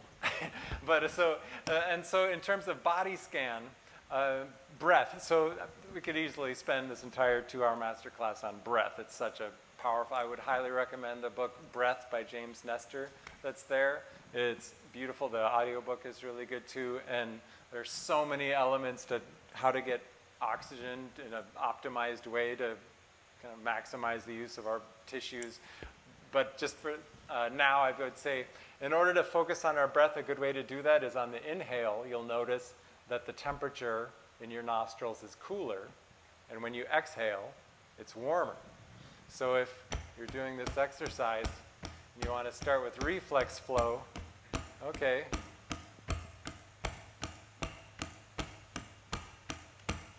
So I'm reflex flow on the right. Now I'm going to do calves. I'm going to tense up my calf, tense up my thigh just in the right and relax it again. And now I'm going to call attention to the cooler temperature coming in my nose and the warmer going out. Ooh. And do the same thing. Reflex flow, tension in the, and focus on my breath. So inside of these exercises, you're shifting your attention, that $50 we have worth of money of this 12 million of inputs, we're shifting the attention around so we can check in with it. I like to think of it as chaperoning. You know, we're like making sure that the kids are all doing their, you know, they're not destroying the Tyrannosaurus Rex at the zoo or the at the museum. We're just checking in with them, make sure, bring them into conscious awareness. Okay, they're doing what we want, and then we shift that attention around. So I love this quote by Ed Soap. He says, thoughtful practice leads to thoughtless playing. And so if you can be really thoughtful and do these body scans and practice these exercises and these coordination practices with the graces, to be very thoughtful about it, when we get here, it can be far less thoughtful. We can entrain. We can really respond to what we're hearing and being creative when we know that we've kind of worked out all this physiological elements into our playing. So fourth of the graces, we've done grounding, relaxation, awareness, and then we hit centering. I say an exercise for centering, I would say, is any ancient practice, because 400 years ago, there was a philosopher, René Descartes, and he said, I think, therefore I am. And there was a reason he said that at the time, but that has stuck with us, and it's been stuck into our education, political systems, and Western culture has really privileged thought over feeling ever since. And now the science is actually showing us that it's flipped. And so I feel like if we're really going to have an embodied practice, we need to practice something that's older than Descartes. It has to be older than 400 years old. And that's why I love the bow staff for this, because there's actually Aikido, which Esalen Institute, I should say, I borrowed the graces from them. Thank you, you got me. And so, yeah, I've learned the graces from them. They're applying it. Aikido uses these principles, and it's more kind of in connecting your values with your life. But I just thought, wow, it's a brilliant drumming practice. And so the same thing for centering is this idea that if I'm going to do this movement in the right, I should be able to do it equally well in the left and not hit anything. And so as I'm doing this, I can do the same body scans that I was doing. I'm going to check my nostrils, make sure that there's cool air coming in on the inhale, warm air going in on the exhale, and make sure from left to right that I'm centered. And if there's any asymmetry with this, also, it's just a stick. And so that's just great. You can go back, pull back here, and then go into a squat. This also helps to find asymmetries in the body. So come into a squat, go up.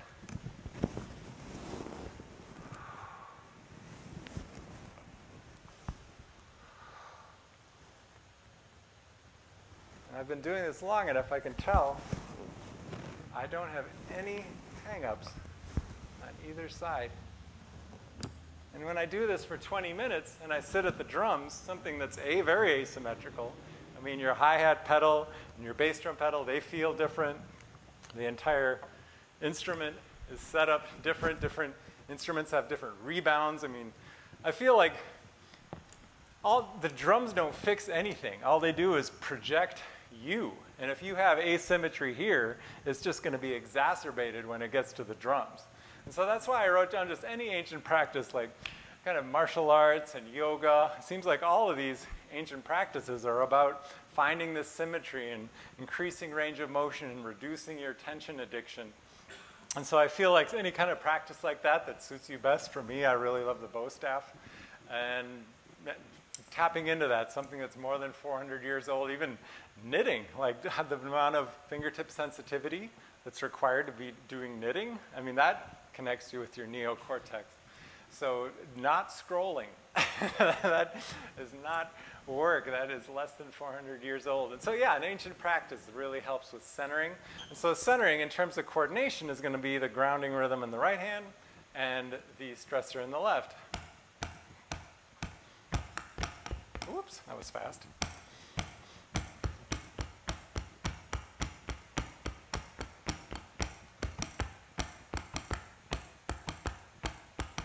So what's cool about awareness and centering is then you can move that back and forth, and it's its own centering exercise. Let's do 3/2, grounding 2s in the left, 3s in the right, and then we're going to switch it to 3s in the left, 2s in the right.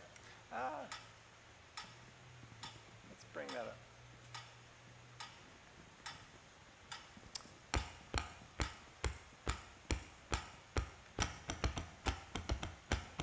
And we'll switch it, 1, 2, 3, 4.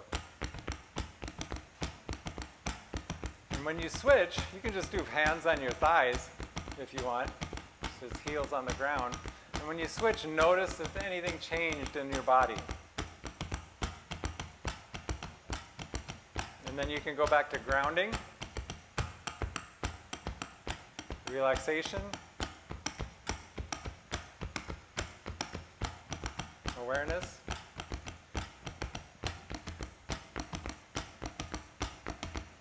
When you're doing these and you're moving through all these, really scan your body. Notice, go through the body scans. How's my trapezius? How's my grounding?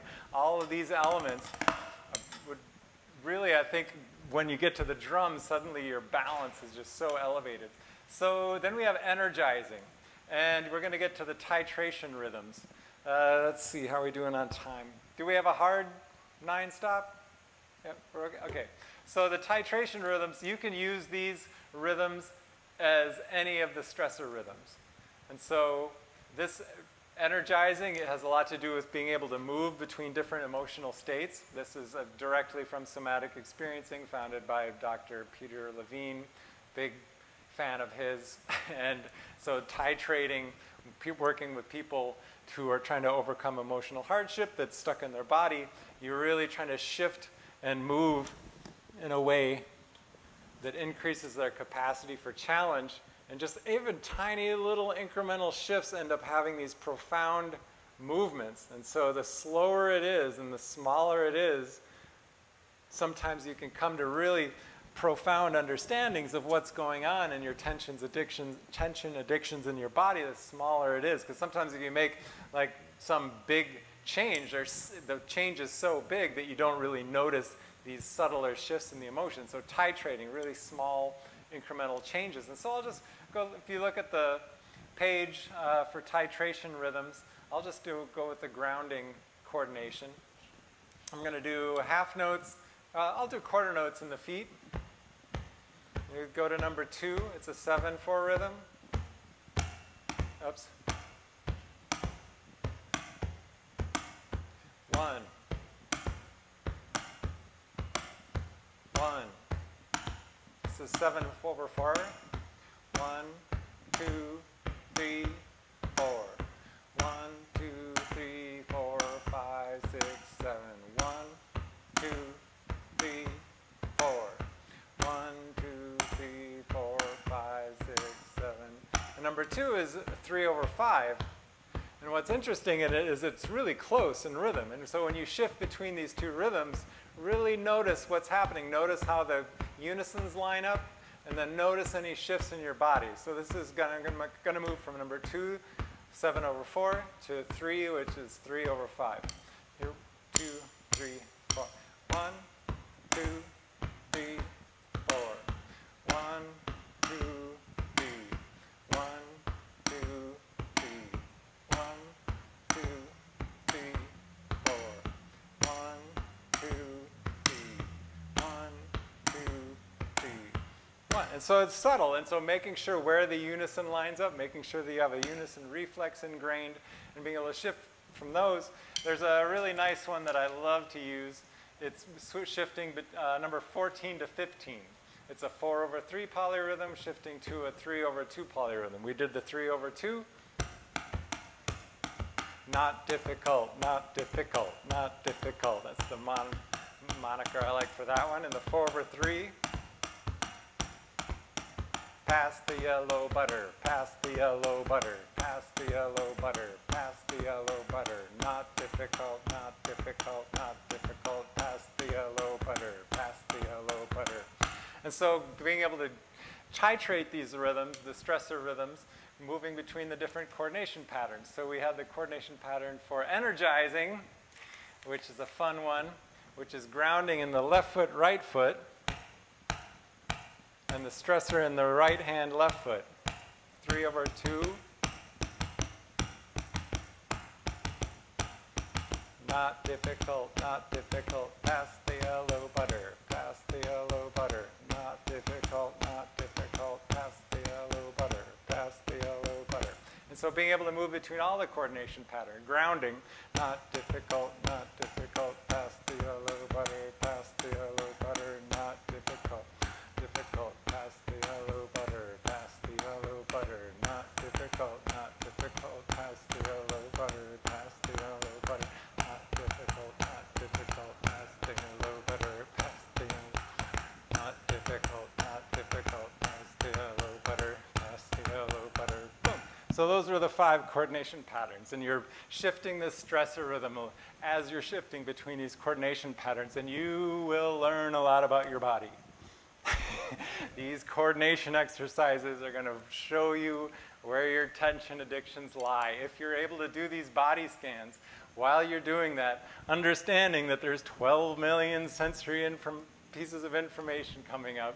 There's physical phenomena transduced through your sensory receptors into neural transmissions that come up your body and hit here, and being able to have them go to your neocortex. All this being reduced from 12 million down to 50, you want to make sure that this is your muscle memory. And so this is a way to ingrain all these unisons and rhythms into your muscle memory so that you can be more present in the music, knowing that all this is calibrated in your body already. And so then tension scale. Let's see, how are we on time? So the tension scale is going to be holding the stick. And let's say we're going to count from 1 to 10, holding the stick. So 1 is relaxed as possible, and 10 is tensing up. So 1, 2, 3, 4, 5 is a firm grip. 6, 7, 8, 9, 10. Now trying to crush the stick. 9, 8, 7, 6, 5, 4, 3, 2, 1, 0. And try to let 0 be that point where the stick falls out of your hand. And so if you go up and down a lot, 1, 2, 3, 4, 5, 6, 7, 8, 9, 10, 9, 9, 8, 7, 6, 5, 4, 3, 2, 1, 0. And like trying to rest right at 1, knowing where 1 lives in your hand. And sometimes going up to 10 and holding that for a minute and then coming back to 1, you'll get into a deeper 1. You might find, oh wow, I was kind of at a 2 or a 3, but when I tense up for a while and really bring it back to 1 and try to hold that, let that be a body scan. Like, what does that feel like? Ingrain that sensation. Make that one of those 50 that actually makes it to your neocortex. Ingrain that in the hand and let 1 be that sound. And so that's the absolute reduction in tension. You're removing all the unnecessary muscle activation in the task. And so being able to stay at 1, I feel like I've done this work a lot to the point where I'm able to stay at 1. I've found my maximum range of motion in my body. I've tension scaled it. I've gone through these tension coordinations. I know where my asymmetries are. I've done my ancient practice. I mean, I just kind of keep stacking these things on top of each other, and eventually it's gotten to the point where I love drumming more. And I'm in my 50s. And I mean, I know a lot of drummers that kind of lose their love for it because I think the tension is increased in their drumming. I mean, so they've embedded this tension kind of addiction, and it's just getting worse over time. And like, I feel just blessed that I'm able to actually love playing more. And the earlier you can get into a practice like this, the better.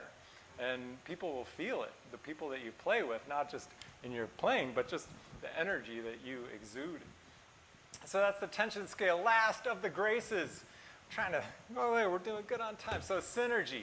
Synergy is the sixth one of the graces, and this is where it brings to beats. So, I'll do the coordination pattern, and then I'll show how this all, synergy is the fun one. This all might seem a little academic, but man, you'll see how it all ties in with synergy in a minute. So grounded, so we had, we're gonna have the right hand, left foot as the grounding rhythm, and then left hand, right foot as the stressor rhythm. We can do a double, or 3, or 4/3, pass the yellow butter, pass the yellow butter.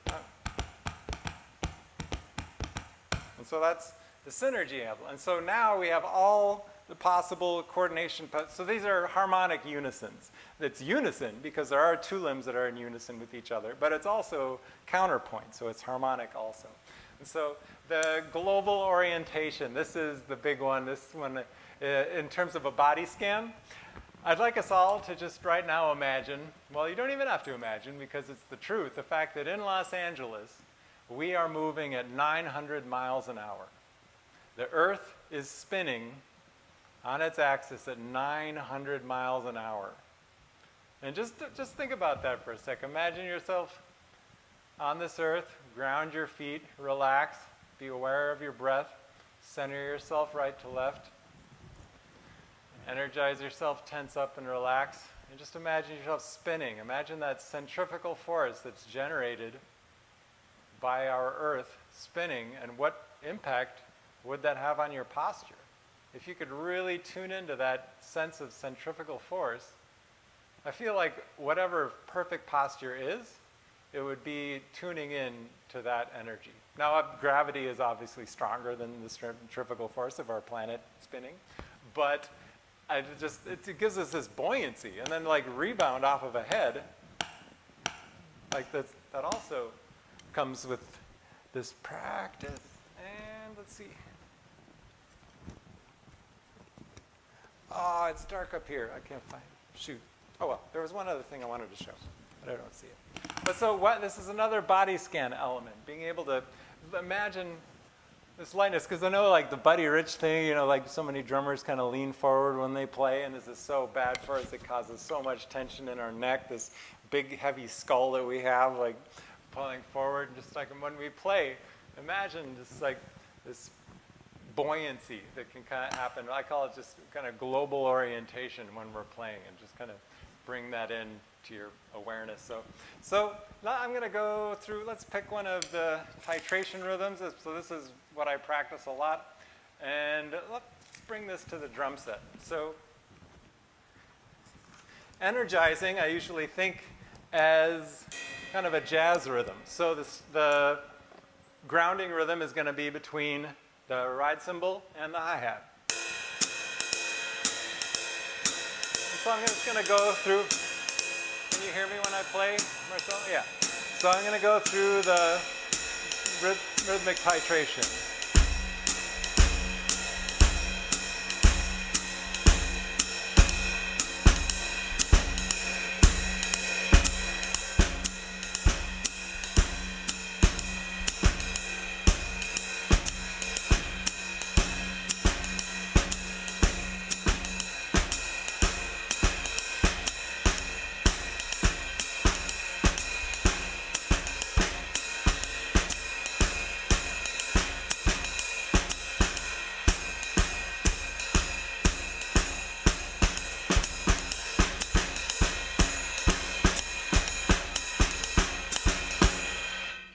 Trying to keep this grounded, and I'm working through all these other rhythms.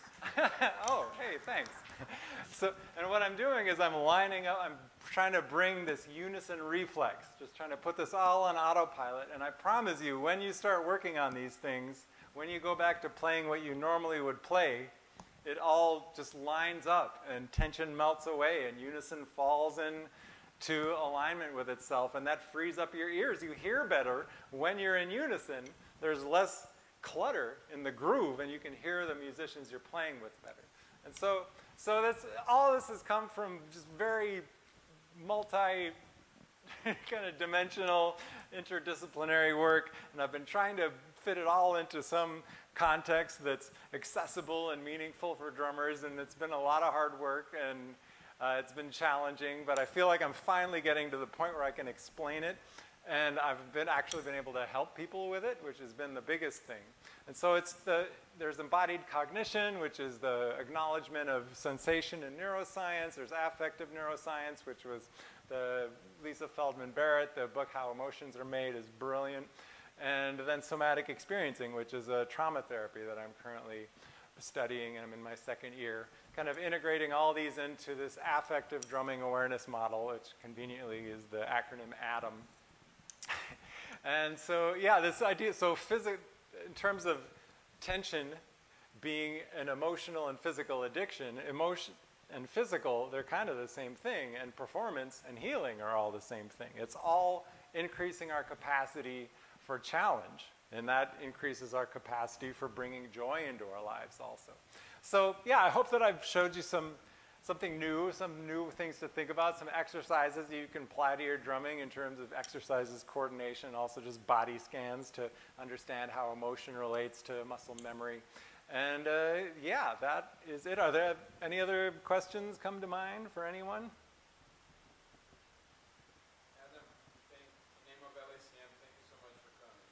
Oh man. Oh man, my pleasure. Thank you for having me very much. Thank you.